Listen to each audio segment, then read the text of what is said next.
In this episode of Highlight Sundays, from Google products to diapers, we've got you covered.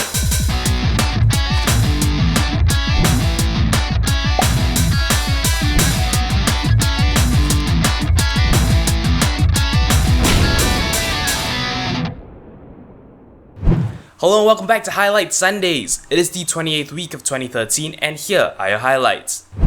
We start off with an article from Mashable entitled 14 Google Products You Never Knew Existed.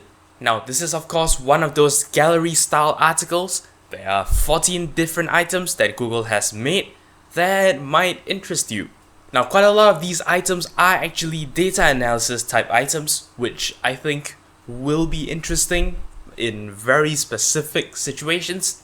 And of course, examples of such tools include Google Correlate or Google Trends, or maybe things like the Google Public Data Explorer, things that allow you to take a step back and actually take a macro look at data. Of course, there are also productivity tools like Google Webmaster Tools, Google Fonts, Schema, things that let you do planning or just basically tools that help you get your work done. So pretty interesting article. There are indeed quite a number of things that I've never seen before, especially including one called Dart, which is a programming language that Google came up with that was designed to replace JavaScript. That is of course one of the more interesting things within that gallery that I would really want to explore. Either way, if you want to find out more, do head down to the video description. You will find a link to Mashable with this article. Our next article comes from Gizmodo and is entitled Smart Diapers: How Pee-Soaked QR Codes Could Benefit Babies Everywhere. Now, the purpose of this product is to actually identify problems that a baby might be having that you can't really tell, seeing as that they don't communicate very well. Now, from what I can understand, this is essentially just a normal diaper, but at the bottom of it, they actually have the same substance they use on these urine test strips. And of course, the idea is, over time, as your baby uses the diaper, the urine test strips will kick in. And so the idea is you can actually scan the QR code at the bottom of the diaper. You will be brought to a web page that will actually help you, read and understand the results. Of course, one of the greatest merits of this product is the fact that it is an ongoing test. Essentially, if you use this every day, you will be able to get, pretty much up-to-date data on how your baby is doing. By the looks of things, the main purpose of this diaper is to actually identify a urinary tract infection, though of course, I'm sure this could be extended to other users. Now unfortunately, there is no pricing information on this just yet, mainly because as the article mentions, if you want to integrate urine test strips into a product, the FDA will have to get involved. So unfortunately, there are some technical difficulties along the way that they will have to deal with. But right now, there is an Indiegogo campaign that is going to help crowdfund this project. Definitely a very well thought out solution to a pretty significant problem. So I'm looking forward to seeing this, be eventually pushed out into the market. Once again, for those of you who are interested, do head down to the video description. You can read the original article. The article itself also contains a link to Indiegogo where you can chip in and help crowdfund this project. Pulling things back to Google, as you know, earlier this week, Gmail actually suffered some downtime. In fact, it seemed to be recurrent throughout, a few days earlier this week, which is why we come across this article from Lifehacker that teaches you some ways to work around things if, the Gmail web interface is ever broken.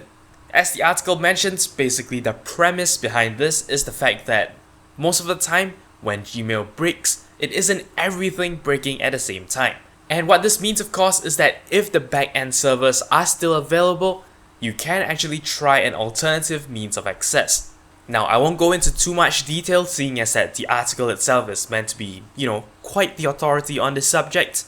But the methods suggested include using a plain HTML mode, using the mobile version, or even, using the old school POP methods to actually get it using an email client. As mentioned, I won't go into too much detail, but you can head down to the link in the video description and take a look at, all the methods that they share in that article. If this is the first time you're actually hearing about the Gmail downtime and you're getting worried, well, really you don't have to be, mainly because apparently the downtimes that happened earlier this week were pretty short downtimes. In fact, extremely short because it was really a matter of minutes. I'm sure Google knows that Gmail is a heavily relied upon service, and they will of course do their best to keep the service up and running. Our last item for the day is news, but not an article. In fact, I don't really have anything to refer to. I'm just going to tell you that the Steam sales are going on. For those of you who are interested in gaming at all, the Steam summer sales have begun.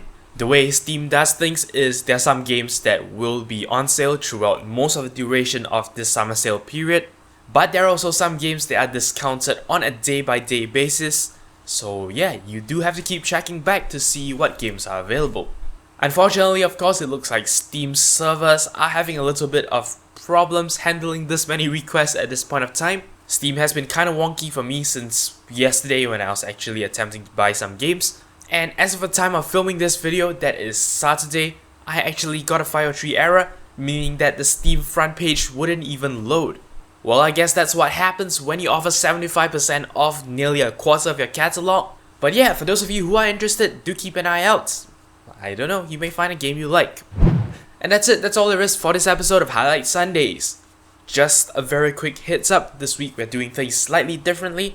I don't have a full-blown Wednesday tutorial for you, so what I'm gonna do instead is on Tuesday I'm gonna release an announcement video, and on Thursday I'm gonna be doing a little bit of a bonus video.